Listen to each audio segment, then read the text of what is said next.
স্ত্রীদের প্রাইভেসি রক্ষা করা এটা আপনাদের জন্য খুব জরুরি বিষয়। স্বামীদের জন্য স্ত্রীদের প্রাইভেসি ক্ষুণ্ণ হয় এখন নানাভাবে। আর অসতর্ক স্বামীরা তারা স্ত্রীদের প্রাইভেসি নিজেরাও ক্ষুণ্ণ করেন। নিজের ফেসবুকে স্ত্রীর সমস্ত ফটো পোস্ট করছেন, প্রাইভেসি ক্ষুণ্ণ হয় না? বন্ধুদেরকে ঘরের মধ্যে ঢোকার অনুমতি দিচ্ছেন। আপনার অনুপস্থিতিতে বন্ধু এসে ঘরের মধ্যে গসিপ করে, আড্ডা দেয় স্ত্রীর সাথে। এই ঘটনাগুলো ঘটছে না? এই ঘটনাগুলো সবচেয়ে বেশি ঘটছে আধুনিক ফ্যামিলিগুলোতে, তথাকথিত আধুনিক ফ্যামিলিগুলো। তারা ফ্র্যাঙ্ক, তারা বলে উই আর ফ্র্যাঙ্ক, অনেক উদার মনার অধিকারী। আমার স্ত্রী যে কারোর সাথে কথা বলতে পারে, আড্ডা দিতে পারে, এই ধরনের কথা তারা মনে করে। এর ফলে কি ঘটে সেটা পত্র পত্রিকা থেকে আরম্ভ করে গল্পের মধ্যে আমরা পড়ি। দেখুন, অনেক গল্পের মধ্যে বন্ধুরা বন্ধুর স্ত্রীর প্রতি কি অসদাচরণ করেছে, এমনকি সুযোগ পেয়ে আরো কি কর্মকাণ্ড করেছে, এগুলো নিয়ে আজকে আমাদের নাটক, সাহিত্য, গল্প, উপন্যাসও লেখা হয়। এগুলো নিয়ে নাটকও করা হয়। ওয়াল বিল্লাহ। কিন্তু শরীয়তের বিধান হচ্ছে স্ত্রীর প্রাইভেসি রক্ষা করতে হবে স্বামীকে, এটা ফরজ।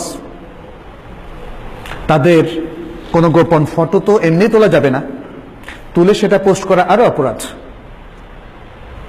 স্ত্রীর ফটো সেটা যদি স্বাভাবিক ফটো হয়, যেমন পর্দা ছাড়া একটা ফটো, সেটা কিন্তু আপনি ফেসবুকে কিংবা টুইটারে অথবা ইনস্টাগ্রাম যেখানে হোক না কেন আপনি সেখানে আসলে পোস্ট করতে পারেন না।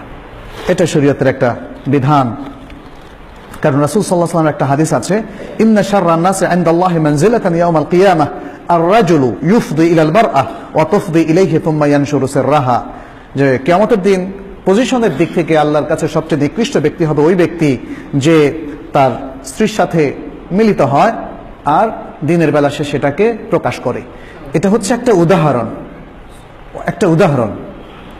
আপনি স্ত্রীর সাথে ইউফদি, ইফদার কথা বলা হয়েছে, তার সাথে খালওয়ায় নির্জনে একসাথ হন। এখন সেটা দাম্পত্য সম্পর্ক স্থাপনকে যেমন বোঝায়, এর থেকে কম জিনিস করে বোঝায়। আপনি স্ত্রীর সাথে খুব ঘনিষ্ঠভাবে বসে আছেন, ছবি তুললেন, পোস্ট করলেন, তাহলেও এই হাদিসের মধ্যে আপনি পড়ে যাবেন। এখানে ইফদা ইলাল মারআহ, স্ত্রীর সাথে সব ধরনের নির্জনে মেলামেশা এবং ঘনিষ্ঠভাবে বসা সবকিছুকেই অন্তর্ভুক্ত করে।